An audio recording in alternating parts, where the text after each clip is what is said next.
ورحمۃ اللہ وبرکاتہ۔ آج ہم بات کریں گے اذان اور اقامت کے حوالے سے کہ اگر کوئی شخص جو ہے نماز پڑھتا ہے اور اذان اور اقامت نہیں دیتا تو اس کی نماز ہو جائے گی۔ اکثر یہ سوال پوچھا ہے وہ نماز ہوگی یا نہیں۔ نماز تو ہو جائے گی اس کی، مگر اذان کا اور اقامت کا فائدہ کیا ہے وہ اب اس حدیث سے آپ کو پتہ چلتا ہے کیا ہے کہ اللہ کے رسول صلی اللہ علیہ وسلم نے فرمایا کہ اگر کوئی شخص کسی جگہ پر اکیلا ہو اور نماز کا وقت آ جائے،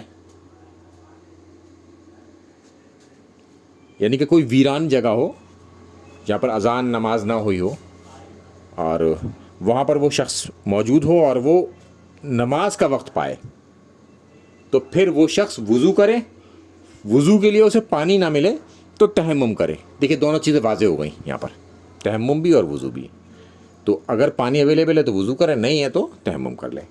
اس کے بعد اگر وہ اقامت پڑھ کر نماز پڑھے گا، یعنی کہ خالی اقامت کہے گا، تو اللہ تعالیٰ اس کے ساتھ 2 فرشتے بھیجیں گے جماعت سے نماز پڑھنے کے لیے۔ تو وہ ان کے ساتھ جماعت سے نماز پڑھے گا، یعنی کہ جماعت کا ثواب ملے گا اسے اکیلے شخص کو، اگر وہ اقامت کر کے بھی پڑھتا ہے نماز۔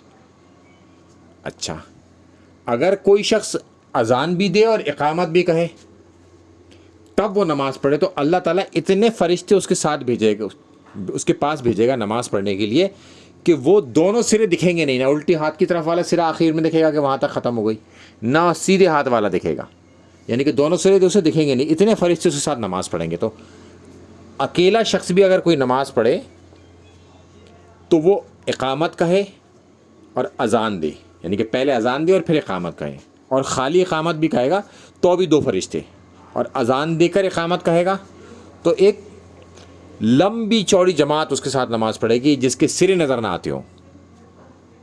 السلام علیکم ورحمۃ اللہ وبرکاتہ۔